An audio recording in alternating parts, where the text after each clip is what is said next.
Tous mes collègues des groupes parlementaires qui se sont tout à fait investis sur la décision que nous allons prendre, je l'espère, tout à l'heure, parce qu'ils sont conscients que c'est un moment important pour la Tunisie et que nous devons être à ses côtés.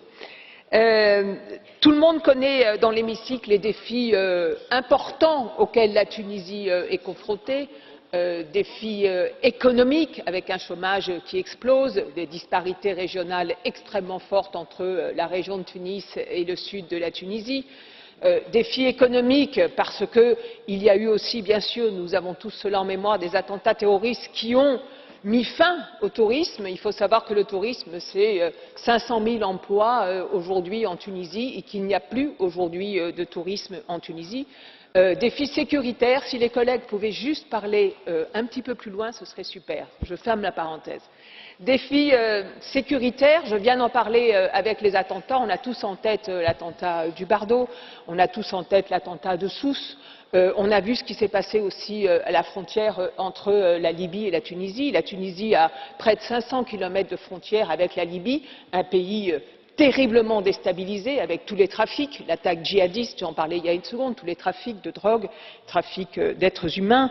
Je veux parler aussi du défi, pas seulement sécuritaire, mais du défi de migration. Rappelons ici que nos amis tunisiens ont reçu plus d'1,8 million réfugiés venant de Libye, ce qui représente presque 20% de leur population. Donc voilà les défis, voilà les difficultés auxquelles sont confrontés les Tunisiens. Et malgré ces défis, eh bien, la Tunisie, elle est au rendez-vous de la démocratie. Sa transition démocratique est absolument remarquable. Rappelons-nous que le prix Nobel de la paix a été donné à la société civile tunisienne pour l'encourager à poursuivre sur cette voie. Et pour toutes ces raisons-là, ces difficultés, et en même temps le fait que la Tunisie maintient le cap, y compris dans des temps difficiles, eh bien nous devons être, nous, Européens, à leur côté. Et c'est pourquoi nous présentons ce matin ce plan d'aide macrofinancière de 500 millions, le deuxième, pour aider la Tunisie qui a besoin de ses capitaux. Ce plan, il rentre dans une politique stratégique globale de l'Europe vis-à-vis de la Tunisie. On a ouvert des négociations commercial et que je sois même au-delà du commerce, c'est-à-dire on a ouvert l'idée d'un partenariat politique et économique avec la LECA.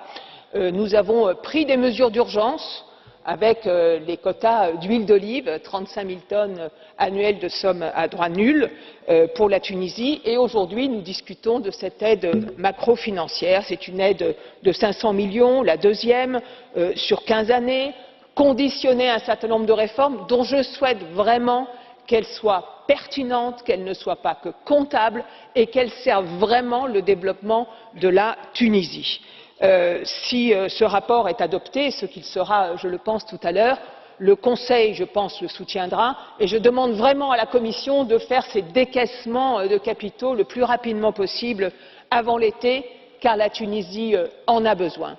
Un dernier mot enfin, cette aide macrofinancière, quelquefois les gens pensent que c'est un don, que c'est une subvention.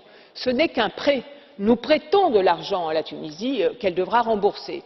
Et je veux ici dire un mot sur la dette tunisienne qui ne cesse évidemment d'augmenter. Et j'ai envie d'ouvrir une piste de réflexion, et ça me ferait plaisir que la Commission l'écoute. La France, comme l'Allemagne, ont décidé de convertir une partie de la dette qu'ils avaient vis-à-vis de la Tunisie, 60 millions pour la France, 60 millions pour l'Allemagne. Ils ont fait une conversion de dette en échange d'investissements pour le développement de la Tunisie. Eh bien, je trouve que ceci est tout à fait pertinent et intelligent.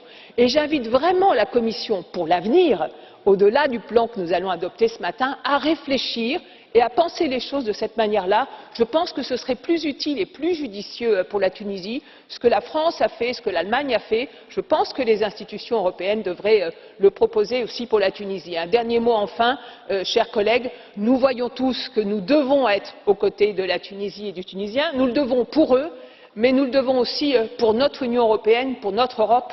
Nous avons besoin d'une Tunisie stable, prospère et en paix aux côtés de l'Europe. Merci à tous.